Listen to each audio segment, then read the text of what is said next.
What's going on, everybody? My name is CJ. Today we are out here at the 2024 GM Front Wheel Drive Show, and we are here with its organizer, Spencer. So he's out here with this Grand Am, and why don't you tell us a little bit about it?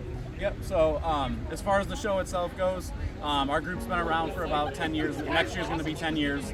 4 years ago, we started doing group meetings because people started expressing interest in it. Every year, we're progressively getting bigger and bigger. These are the kind of cars that you typically take to shows and they get made fun of, or all the typical people, they don't like seeing them around. So to have a group of people who all share the same interest in cars and all can appreciate these, that's what we're here for. As Spencer was saying, this is the GM Front Wheel Drive Show. This was held September 7th at Gateway Classic Cars in Detroit, Michigan. This is a really cool show for anyone that is interested in GM front wheel drive cars. I had a blast at this show. Everyone is super friendly and nice, and they are super excited to talk about their cars. And there was a huge variety of cars there. As you saw on screen, we had a ton of Saturns there, Pontiacs, Oldsmobiles, you name it.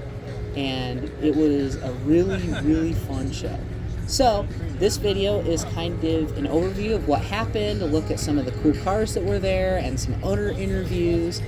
Just kind of an overview of the show. And coming up next is James with his Sunfire. How you doing, guys? Some of you may know me as running the NJ Saturn's Instagram account, but I do not only own Saturns. I actually have this 97 Pontiac Sunfire. That was my first car, and it's still with me, 8 years later after I got it. But actually, it's been in my family since new. My dad's great uncle bought it new in Lakewood, New Jersey.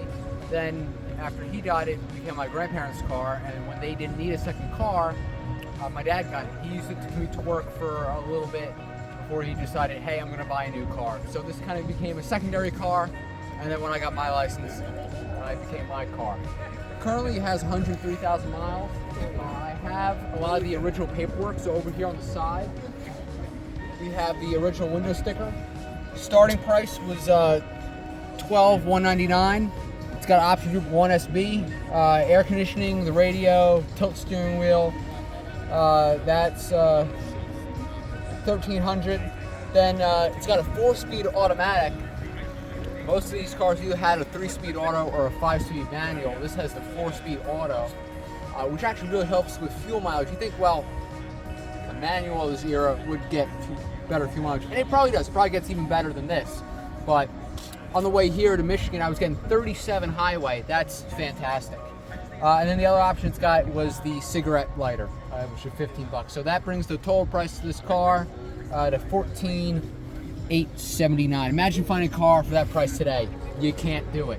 And funny how this was supposed to be higher than the Cavalier, so the Cavalier, which is the same platform as this car, would be even less. You can see also the window sticker car was sold new to Jim Curley Pontiac GMC in Lakewood, New Jersey. Final assembly was in Lordstown, Ohio, which is a plant no longer owned by GM, but we passed by it on the way here, so I thought that was pretty cool. Overall, the car is pretty clean. I did have it repainted, so this is not the original paint. In typical GM fashion, the clear coat was peeling off. So a couple years ago, actually over 4 years ago, coming up on 5, this was a Mako special. And for not that much, I had the entire car repainted. And I think it's actually held up wonderful. I've had some other cars done by Mako, and they kind of missed the mark on that. But for this car in particular, it's done phenomenal. I don't know if it was because I kept it in the garage for a couple months after I got it repainted, or just cleaning it frequently. That might have helped too. Around the back here, I've got a brochure. Flip to the 4-door page. Actually, this is an overall Sunfire or Pontiac brochure from the late 90s. Then I've got an award from when I took it to the Lemons Concourse, which is a really great and funny show. And then when I took the car to GM Nationals in Carlisle, Pennsylvania in 2022. Over here on the back seat, that door is locked. That door is also locked, so if you want to just go ahead and throw it through the window.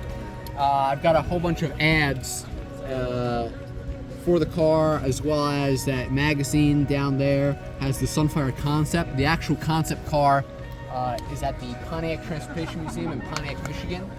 It's really crazy to see how much of the concept actually wound up being in the final production car. You know, headlights, the front bumper, more or less the same. The interior turned out mostly the same. And it's really cool that that concept still exists today. Yeah, it really is. So over the 103,000 miles, has there been any major mechanical work you've had to do to it? Yes, the brake system. So that's one thing about this car. I don't know if it's because I drive in the winter in New Jersey or just how it's designed, but the brake system has failed. I've had the brakes go on me while driving 4 times. Oh, wow. I don't think that should happen. Yeah, that's not normal. And the last time, the entire brake system had to be redone. Every single line, the master cylinder was leaking actually. Oh, geez. So the whole thing had to be redone. The air conditioning system also appears to be a weak point of the car.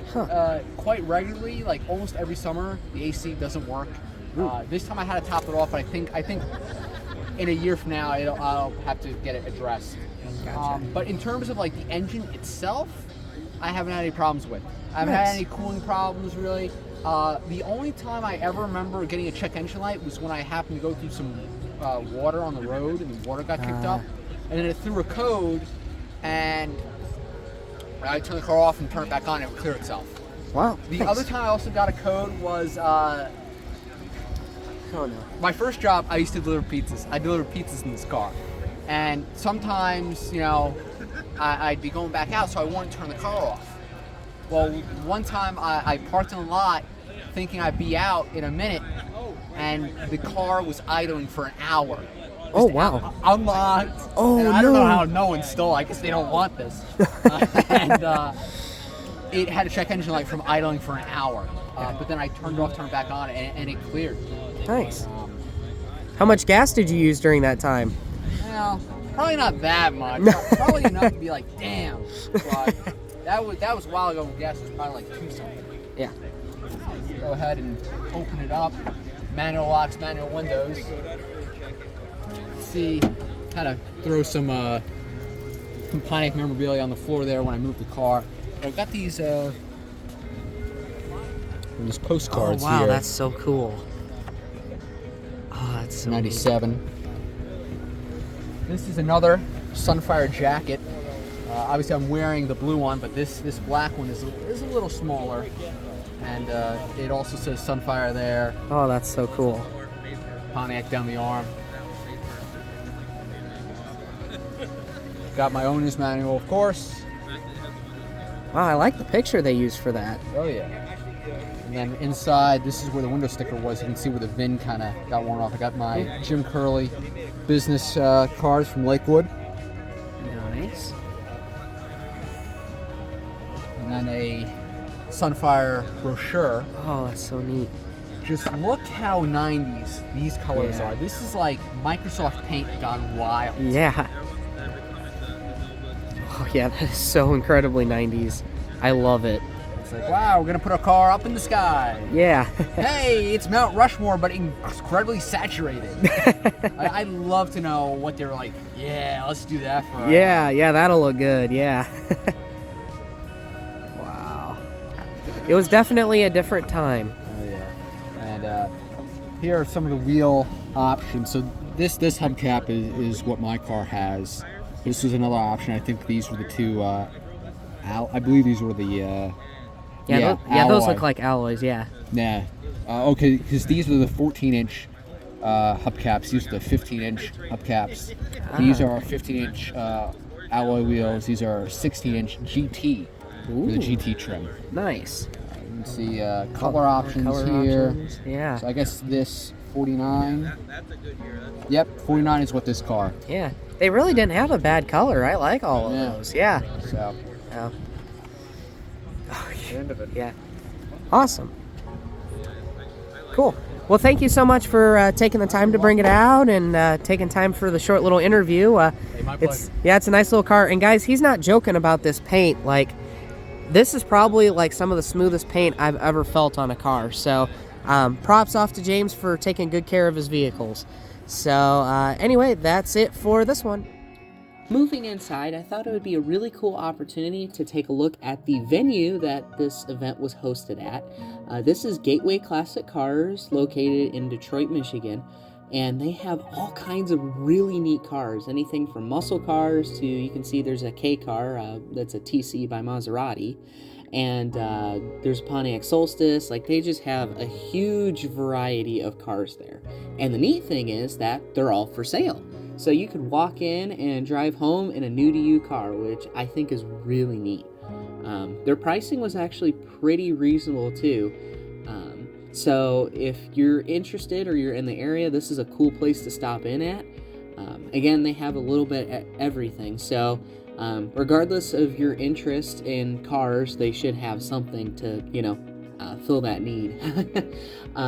But what's neat about having the event here is that if you want to go look at other cars while you're in the area too, you can. And we also had some space inside, which I'll show you guys here towards the end of the video, where we had snacks and a really cool memorabilia display. So anyway, I will go ahead and stop talking and let you guys take a look at all of the really neat cars that were out on display.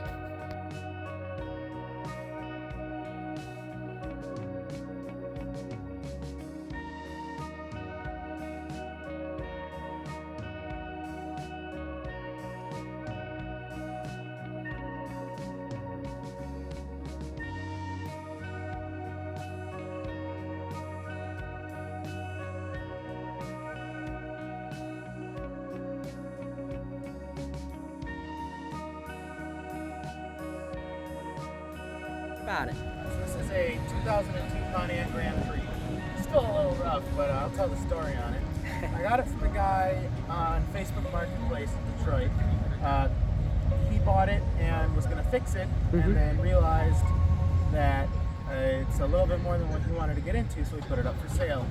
I was told basically it's a blown head gasket, doesn't run right. The guy was saying you can only get it up to like 30 miles an hour, and he ended up having to tow it. It was $600, and I had to have it because it was rust-free. Oh, nice. I've been looking for this generation Grand Prix for quite a while, and all of them were rusted out. I'd rather have one that's a little beat up like this, but with no rust. Yeah. So I get it home. I eventually changed it over to the supercharged 3800, and then looked through the catalog for this car and found everything off of GTP. Basically made it to a GTP clone car. Nice. And then when I drove it, I figured out that it had no fourth gear. So I put a new fourth gear, the hardened fourth gear shaft, and then the forward apply band snapped a few months later. And I said, I'm done with this. I don't like the 4T65E. And, well, you might have a slight idea of what's going on. Look right there. That is the clutch fluid reservoir. Ooh. So this is a 500. The transmission comes from a Cavalier. That does not mean it's weak though, because it's a small car, because that Cavalier transmission was used overseas on a lot of other vehicles. Nice. So I made a little shift boot. I went to Joanne Fabrics. It's not a good design because it catches dust and dirt and that needs to be cleaned. But it's basically the shifter is from a Cavalier, the pedals from a Cavalier, or a Sunfire, same thing. Transmission, same story. The car I pulled it from had the wrong bell housing pattern, so I had to get one brand new from the GM dealership. And it was $550 because it was an old stock item, basically. Oh, wow. So it wasn't a bad deal for a new transmission, and it runs pretty good. It's still got a couple things that need to be massaged out, but it works fine. So it doesn't have any quirks. There's nothing really strange about it. I wanted it to operate like a normal manual car. So, for example.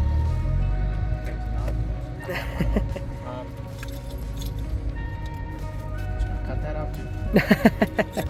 So, for example, if I go to put the key in it, go to start it. Oh, wow, nice. And push the clutch in. Just like a regular, yeah. You can hear a slight valve train tick. I figured out what the issue is, but it's not. I gotta fix that really soon. Yeah. Otherwise, it works like normal. Nice. Sounds pretty good. Yeah. I wanted this to be like if GM would have made it from the factory. So I didn't want anything weird about it. I'm going to go home now. All right. I'll see you. It was nice seeing you. Yes. And thank you for letting me drive that. Yes. Nice meeting you.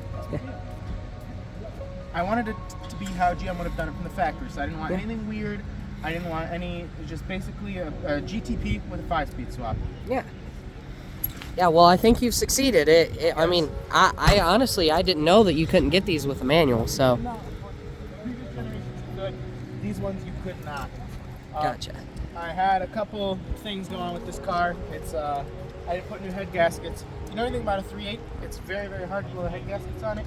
Usually the intake gaskets go and it gets misdiagnosed as a head gasket. This was not the case. I was hoping for that. It was a blown head. It was straight up my just pumping goodness. combustion into the coolant reservoir. How did they do I that? blew both head gaskets, not just one. Wow. Yeah, and lucky enough I didn't warp or crack the heads of the block either. So That's- I got really lucky. That's crazy. So I got the ZZP head studs, so now it's ready for other fun things. Nice. Yeah, I noticed it's, supercharged, so, Yes. it's got a little bit more oomph behind it, especially being a 5-speed. All 240 horsepower. Same as like a Ford Escape, but it's, it's Yeah. still fun. Yeah. It's still enough power to have fun with. Yeah. It's nothing too crazy, just something to scoot around in. Awesome. Cool. Well, thank you so much for taking the time to do a quick little interview. It's a really sharp car. Thank you for bringing it out to the show. More stuff coming with it soon. All right, awesome.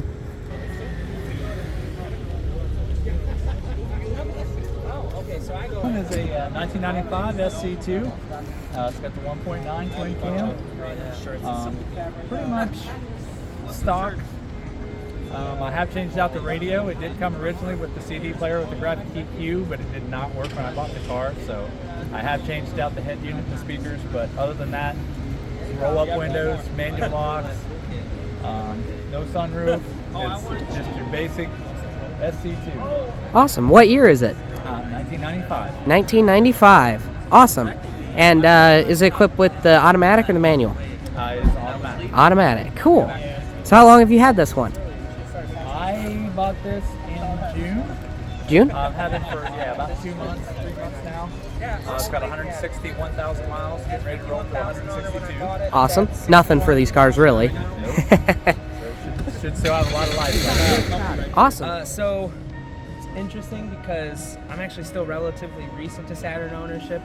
This one here, it's a 98 SL2. It's kind of a grandma special. It only had 51,000 miles, just about. It was just shy of that when I got it back in April. Already dumped about 10,000 miles onto her. It's kind of funny because I was starting to look at classic cars again. Well, classic by definition, but I was starting to look into 90s Toyotas, and I just realized it was too much money, and then I found myself going, well, I got to replace the lifter Tiki Avenger that I had. So I was starting to look into newer cars when this one popped up for sale with the mileage and all that, and it was like right next to my house. And when I went to go test drove it, it was like, nope, this is what I got to do instead. So it's been a blast to have so far for the last 10,000 miles that I've dropped on it. Awesome. Yeah, what year is it? 98. 98. Okay. Cool. And it's the twin cam with the 4-speed. Yes. All right. Awesome. Yeah. They're totally like little go-karts to drive. Yes, I mean, they they even with my partially bald tires that I have on it, it's still a go-kart. Yeah. Yeah, and that's kind of what drew me to them too. Is they're just, they're so much fun to drive. Yeah. So, what all have you done to the car? Honestly, I've not had to do anything. I mean, usually with such an old car with low mileage, my family's had it before when we had a grandma kept PT Cruiser. It had more miles than this did, and obviously it had more miles put on a year, but like the second my sister started driving that car, blew the radiator, blew the transmission control module, it started breaking everything, and it was thousands and thousands of dollars of repairs. This one so far, the only thing I've had that actually has kind of needed to be addressed was one, I had a crack in my taillight housing, so I had to replace that. And then the only thing that broke for me using it was one of the window cranks. The pin slipped out, so then the handle itself just became loose, and we had to take the door apart to put a new thing in it. But so far, honestly, I've only had to spend like $60 in repairs on it. So Oh, wow. it's honestly Yeah. it's been a doll so far. I'm not expecting it to permanently remain that way. Like I have a little list of things I need to do. Like from sitting as long as it did beforehand, the motor mount's got a little worn out on her. So that's my next task. And when I get that apart, I'm gonna swap the pulleys on the Nice. serpentine belt. Yeah.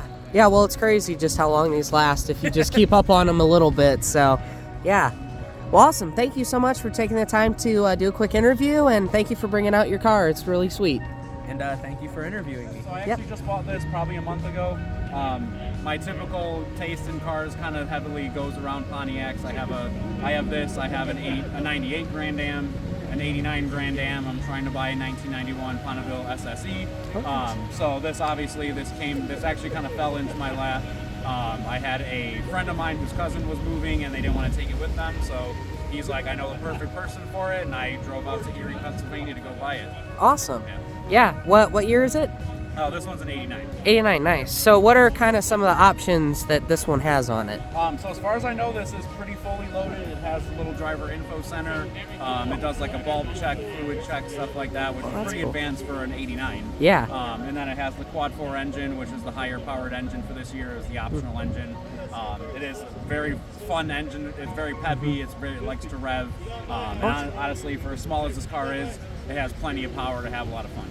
Oh, yeah, I bet. Now, is it a manual or is it This one's automatic? automatic. Automatic? Yeah. Nice. Yeah, could you get these with a stick or? I believe so, but I don't know if it was only the turbo or if it was both. But either way, yes, you could. I just don't know if in this exact spec. Gotcha. Okay, cool.